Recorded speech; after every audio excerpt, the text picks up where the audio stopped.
Saudara, itu sambutan resmi saya yang disiapkan oleh kantor. Nah, sekarang saya mau nambahin nih, mumpung ketemu.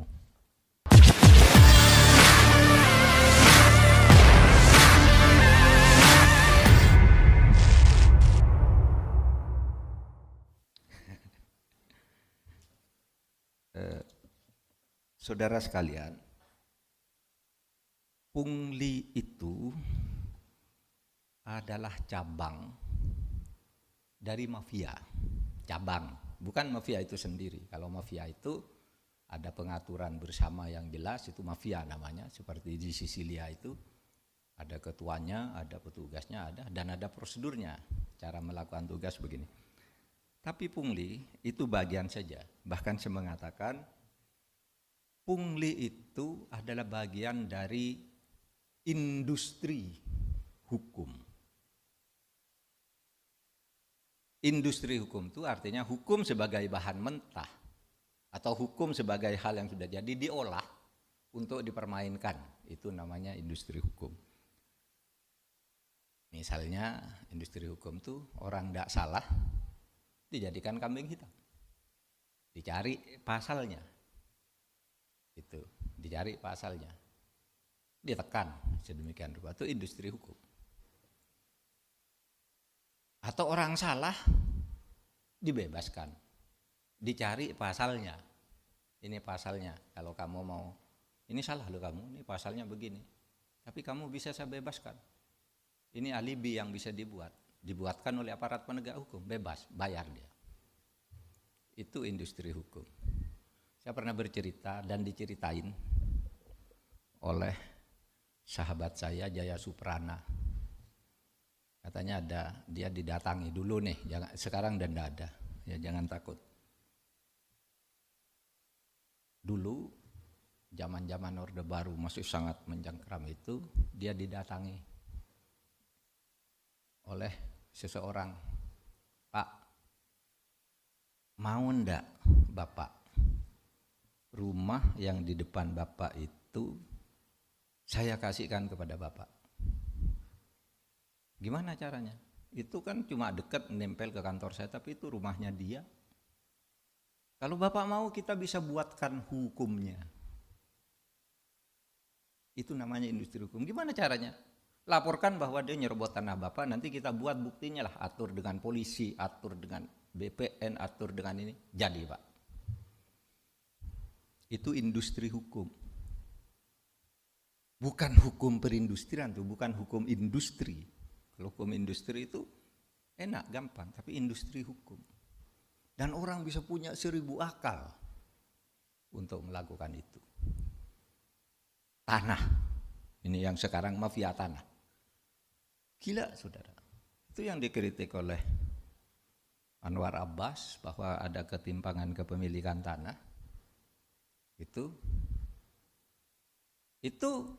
ya betul, tetapi itu yang legal yang disebut itu. Artinya negara memberi secara resmi cuma tidak adil. Oleh sebab itu Pak Jokowi menjawab, loh itu kan terjadi dulu. Sekarang kita wajib melanjutkan karena sudah diberikan secara sah. Berdasar hukum, keputusan pemerintah yang diberi secara sah atau dilakukan perjanjian secara sah itu tidak bisa dibatalkan sepihak oleh negara. Nah itu yang legal saja pakai kong kali kong begitu. Ya. Tetapi memang itu terjadi masa lalu. Saya katakan terjadi di masa lalu. Lalu dulu ada yang protes partai. Nah kalau tidak percaya datang ke kantor saya bilang. Saya punya, siapa yang punya HPH sekian juta hektar dan kapan dikeluarkannya, tahun berapa, oleh siapa, saya punya. Kita sekarang justru akan memperbaiki. Jadi benar kata Pak Jokowi, justru kita sekarang mulai menghentikan itu. Yang dulu gimana, yang terlanjur orang menyebut 1% menguasai 70%, 1% penduduk yang saya baca itu. Kemarin kan 1% menguasai 50 berapa gitu. Yang saya baca itu 1% penduduk menguasai 70. Itu pernah ditulis oleh seseorang di Kompas. 70% lahan di Indonesia, yang 90% itu berebutan 30% lahan. Itu ada enggak? Ada. Dan itu dibuat melalui proses-proses hukum yang secara formal sah. Tapi saudara, ada yang tidak sah. Seperti yang terjadi di Indonesia Timur itu, di mana tanah negara sudah diserahkan, diberikan oleh adat kepada pemerintah. Nih, saya serahkan ke negara. Kepala adat sudah tanda tangan semua. Tiba-tiba dibagi ke perorangan. Bagi. Dibawa ke pengadilan, oleh pengadilan kalah negara. Kenapa? Ini kan belum didaftarkan ke kantor Pemda. Berarti memang belum punya pemerintah katanya. Hanya karena belum dibukukan. Ketika ditanya siapa yang buat itu? Wow, udah lengkap nih. Yang buat sertifikat pindah-pindah yang negara pindah ke orang-orang itu udah lengkap. BPN-nya sudah sedia, bupatinya sudah, camatnya sudah lengkap suratnya, coba.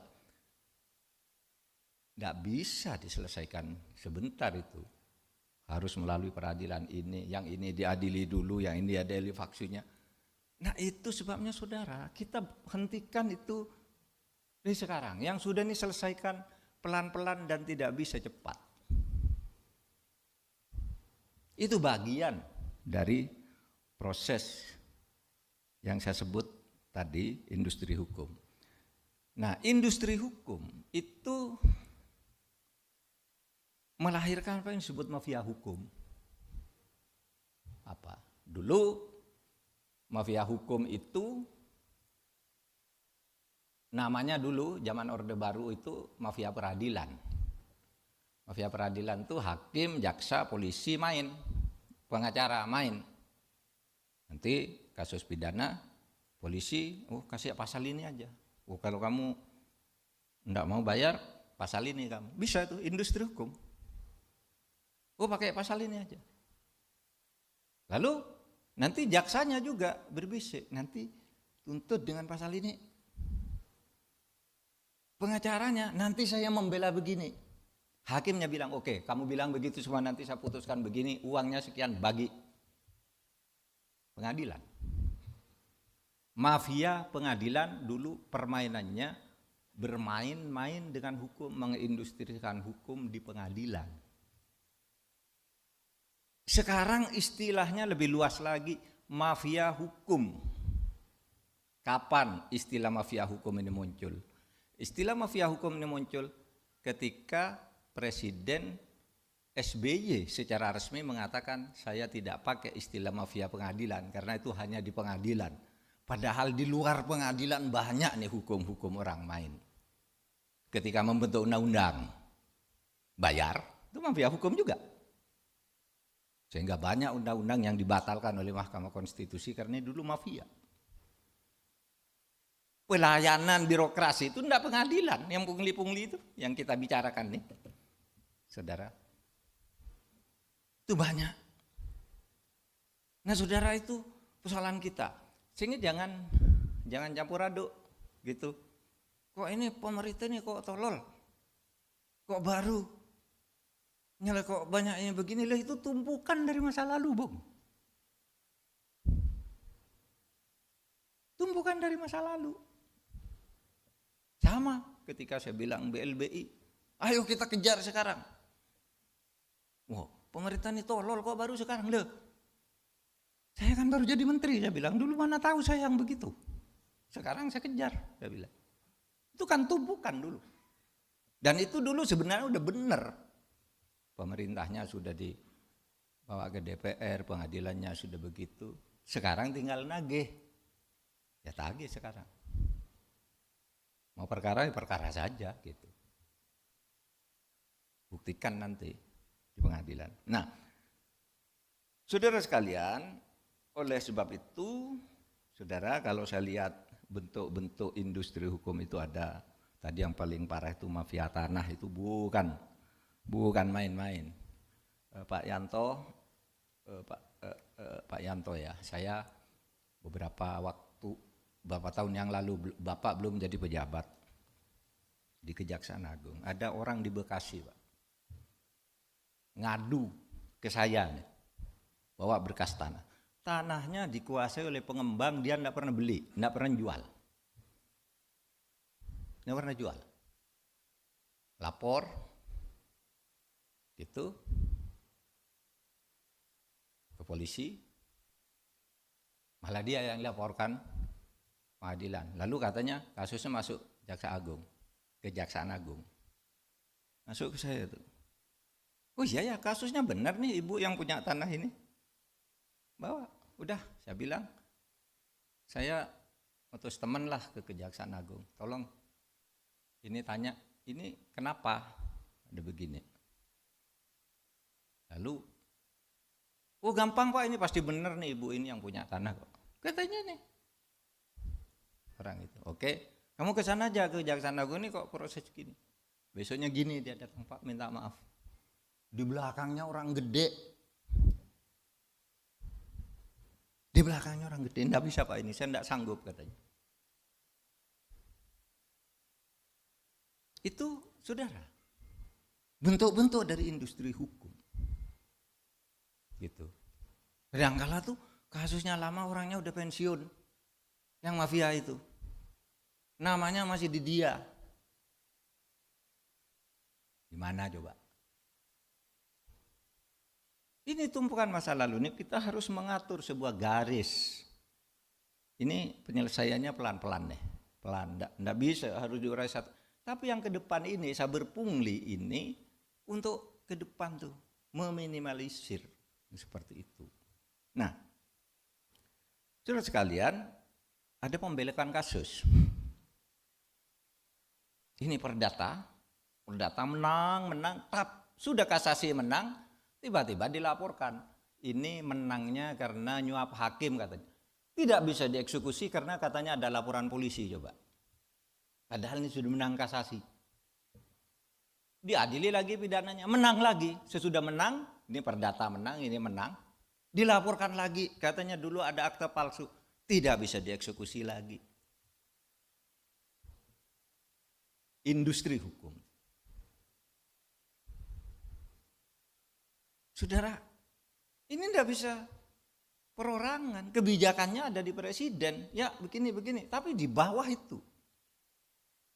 Sudah menjadi limbah industri hukum itu.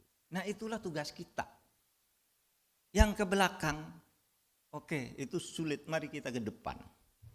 Nah caranya gimana itu semua? Saudara, saya mengajak kita semua, mari kita menjadi penakut.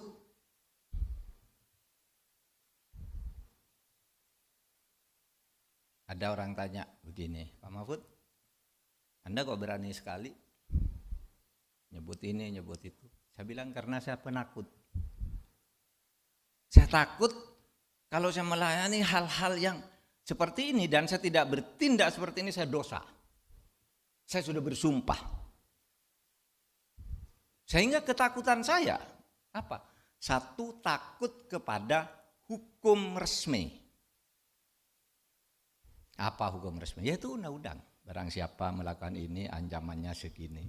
Barang siapa ini bisa diproses karena tindakan pidana ini. Takut kepada hukum. Karena apa? Setiap hal yang sudah menjadi tindakan kriminal menurut hukum itu bisa ditindak secara hukum. Satu, takut kepada hukum. Tapi takut kepada hukum tidak cukup. Karena hukum bisa diindustrikan tadi. Kalau hanya takut kepada hukum gampang bisa diatur. Pakai pasal ini aja lah selesai ini. Atau hubungi Pak itu selesai ini. Itu kan yang Miriska di sana kan dulu anak buahnya datangnya aja telepon. Industri. Carikan pasal agar bebas. Carikan pasal agar yang itu yang masuk. Itu industri.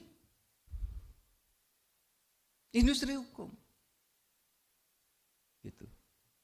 Maka saya katakan tidak cukup takut pada hukum. Tapi takutlah pada sanksi moral.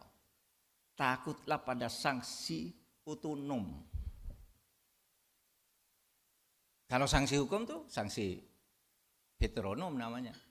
Polisi sama Pak Agung tangkap itu heteronom. Tidak boleh dilawan, nangkap. kasih Pak Yanto Amir, ajukan ke pengadilan, hakim menyatakan kamu dihukum 4 tahun, itu heteronom, negara yang menghukum. Tapi ada perbuatan banyak itu yang tidak bisa dijangkau oleh Pak Agung sama Pak Yanto, tidak bisa, polisi tidak bisa, pengadilan tidak bisa, banyak.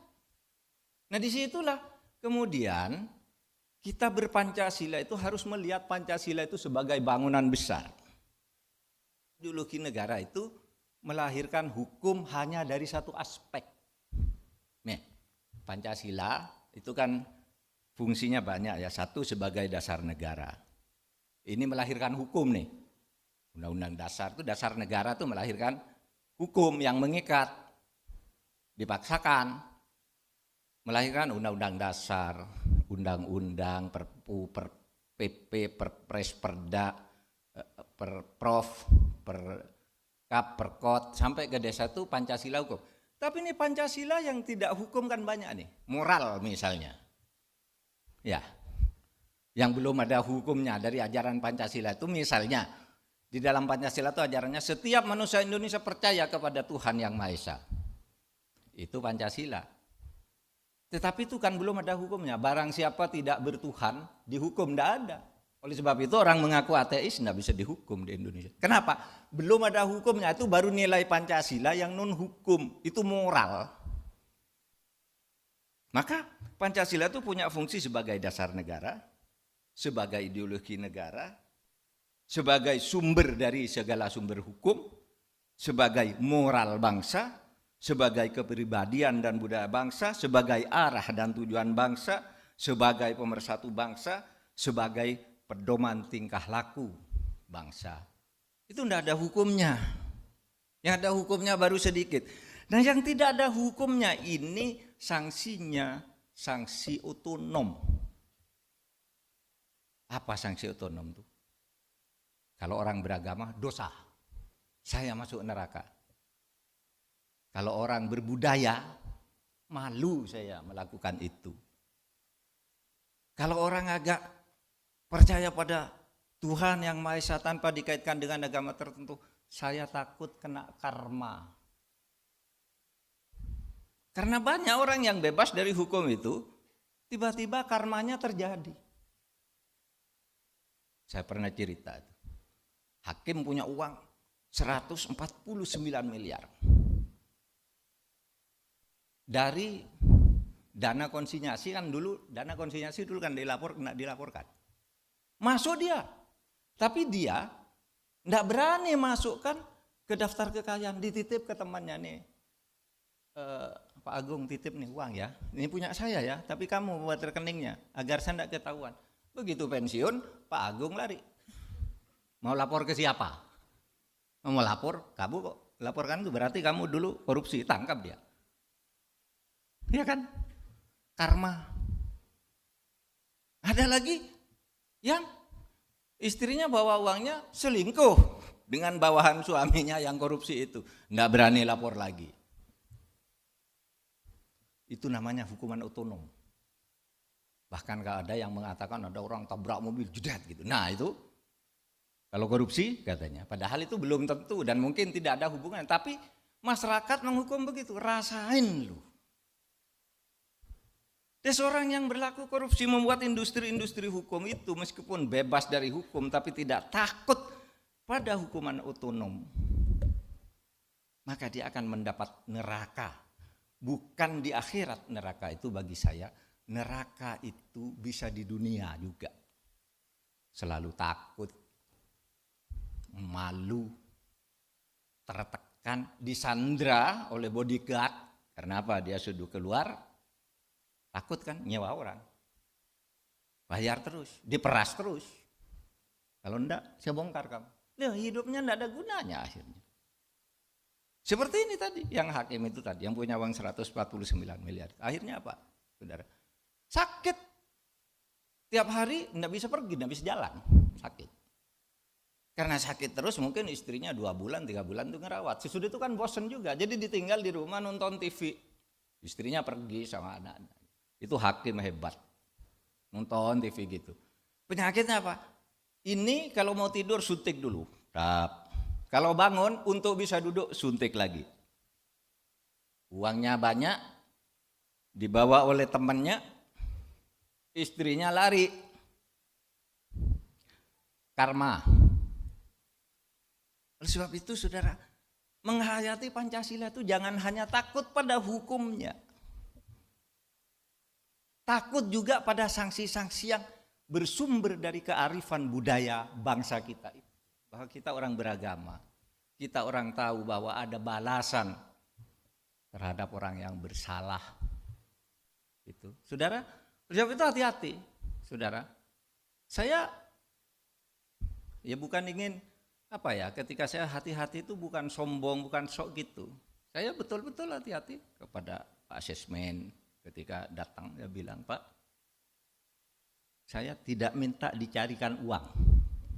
Itu kan sering tuh pejabat eselon 1 nyetor ke atasannya tuh, carikan dari anggaran sekian persen, itu bukan rahasia deh, udah banyak masuk penjara. Saya bilang Pak Sesmen ketika pertama, Pak, saya menteri di sini, saya bisa cari uang sendiri. Jangan coba-coba ada pejabat menyediakan uang saya.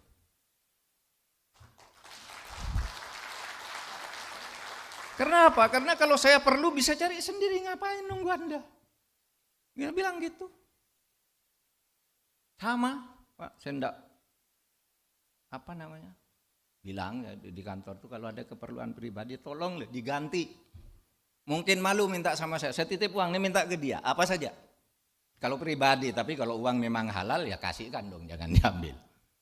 Ya kan ada tuh yang halal-halal itu banyak, yang halal kasihkan, tapi yang keperluan pribadi saya juga enggak minta dispensa. Coba nih bayangin orang dari luar negeri bayar untuk tidak karantina. Nih hari ini nih anak saya dan cucu saya pulang dari Nederland 3 hari lalu. Saya suruh karantina, enggak usah nyebut bahwa kamu anak saya atau anak karantina. Kalau lebih mudah teknisnya saya suruh urus ke Korps Perisa, uruskan teknisnya saja. Tapi bayar. 10 hari juga, 10 hari. Padahal saya sudah ingin ketemu dengan cucu, dengan anak, dengan mantu gitu, ingin kumpul. Sudah 10 hari dulu di hotel sekarang. Jangan keluar. Kalau nanti keluar terus ada kasus, saya yang ngasihkan kamu ke pejabat, ke aparat. Kenapa? Ya kita harus mulai dari diri kita sendiri, bukan karena sombong. Bukan karena sombong. Kok sombong banget? Justru karena takut. Takut pada itu tadi. Hukum sih mungkin bisa diatur, saya salah telepon aja, tolong deh, kan salah-salah kecil gitu bisa diindustrikan, tapi moral nggak bisa diindustrikan. Itu nggak bisa. Maka kalau saya sebagai orang beragama mengatakan begini, kalau hadis Nabi itu mengatakan gini, ma nabata min haram pannar ahqqu bihi. Kalau kamu berbuat sesuatu yang salah, korupsi, makan uang haram, sewenang-wenang, maka kamu akan mendapat neraka. Nerakanya itu bukan di akhirat sudah mati, di dunia pun kamu tidak akan enak hidup. Karena itu hadis tuh, tuntunan Rasul kalau bagi saya sebagai orang beragama.